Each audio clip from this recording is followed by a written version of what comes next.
इस लेक्चर में हम डिस्कस करेंगे bearish bat pattern. Previous lecture में हमने बैट पैटर्न को स्टडी किया है, इस लेक्चर में हम स्टडी करेंगे बेरिश बैट पैटर्न को। As the name indicates bearish, bearish bat pattern opposite है बिल्कुल बैट पैटर्न की। इसके कैरेक्टरिस्टिक्स, इसके इंटरप्रिटेशन सब opposite.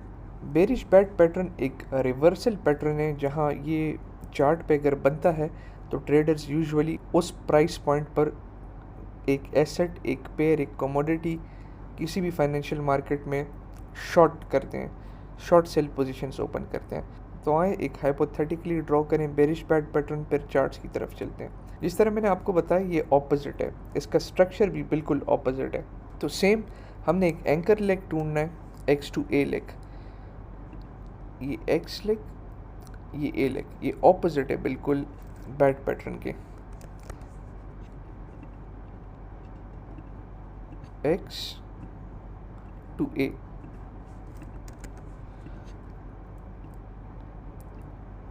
to find B we have to take Fibonacci from X to A. The retracement will cross 0.382 but cannot exceed 0.618.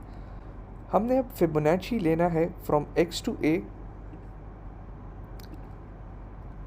इसमें भी same retracement 0.382 को must cross करेगी, 0.618 के टेरिटरी में नहीं जाएगा, तो दरमियान में भी ठीक है बिल्कुल।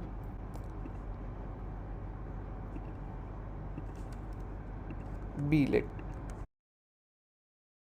अब सी को फाइंड करने के लिए हमने फिबोनाची लेना है from A to B. Same C leg 0.382 को मस्ट क्रॉस करेगी, 886 को एक्सीड नहीं करेगी, तो समवेयर बिटवीन है नॉर्मल।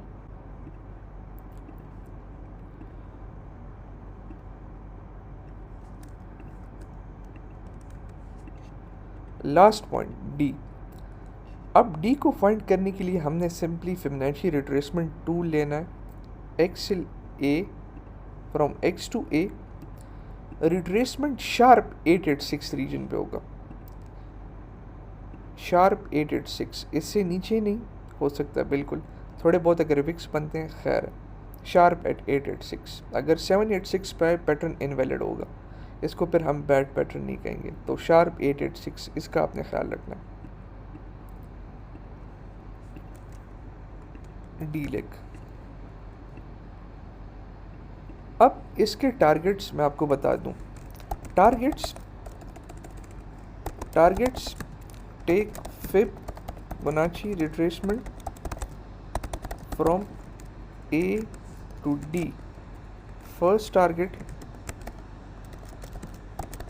0.382, second target 0.5,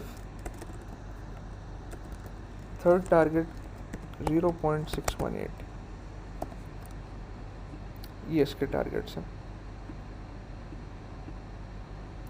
मैंने फिबोनाची रिट्रेसमेंट लिया from A to D. First target 0.382, second 0.5, third 0.618। ये इसकी 3 टारगेट्स हैं। यूजुअली ट्रेडर्स क्या करते हैं मैं आपको बता दूं। इसका स्टॉप लॉस सिंपली एक्स से लेकर ए स्टॉप लॉस के लिए 1.13 इसका स्टैंडर्ड स्टॉप लॉस लेवल है, ये 1.13। अब बैट पैटर्न में मैं आपको एक इसका बेनिफिट बताऊं। ये एक तो रिस्क टू रिवॉर्ड बहुत अच्छा देता है, दूसरी बात ये जहां इसका डी लेग आता है तो ये एक स्ट्रॉन्ग रिवर्सल जोन होता है। इन अदर वर्ड्स ये सपोर्ट या रेजिस्टेंस, बेरिश बैट पैटर्न बनेगा तो आपको 886 रीजन में रेजिस्टेंस शो होगा, बुलिश बैट पैटर्न बनेगा तो आपको रिवर्सल जोन में एक सपोर्ट शो होगा। आप स्टॉप लॉस लगा सकते हैं 1.13 रीजन पे या सपोर्ट के नीचे और बेरिश बैट पैटर्न में रेजिस्टेंस के ऊपर। इस तरह ये एक हाइपोथेटिकली हमने ड्रॉ किया है। तो आए मैं भी आपको लाइव चार्ट पे दिखाऊं एक बेरिश बैट पैटर्न। इधर देखें एक्स टू ए, देखें बी ने क्रॉस किए 0.382 लेवल और 618 को एक्सीड नहीं किया, तो दिस मीन्स इट्स वैलिड। ठीक है, हमने अब सी ढूंढना है, तो सी के लिए फिबोनाची रिट्रेसमेंट ली ए से बी तक। ये देखें 886 को एक्सीड नहीं की 786 पे, दिस मीन्स इट्स नॉर्मल, बिल्कुल valid. X A B C. अब डी किधर फॉर्म होगा, शार्प 886 पे। ये देखें बिल्कुल 886 पे रेजिस्टेंस भी है प्रीवियसली, और एक स्ट्रॉन्ग, ये देखें इधर से प्राइस रिजेक्ट हुई है। तो ये हमारा बन गया bearish pattern, X A B C D. ठीक है, मैं आपको इसके टारगेट्स बता दूं। हमने फिबोनाची टारगेट्स के लिए ए टू डी, फर्स्ट टारगेट 0.382, दूसरा 0.5, तीसरा 0.618। हमारा स्टॉप लॉस होगा 1.13 रीजन पे। देखें इस पैटर्न ने तमाम अपने टारगेट्स फुलफिल किए हैं शॉर्ट पोजीशन के। ये देखें अपने तमाम इसने टारगेट्स हिट कर दिए शॉर्ट पोजीशन के, जितने भी टारगेट्स है इसने अपने शॉर्ट की फुलफिल कर दिए। तो उम्मीद करता हूँ आपको इस पैटर्न की समझ आ चुकी होगी। आइए मूव करते हैं नेक्स्ट पैटर्न के ऊपर।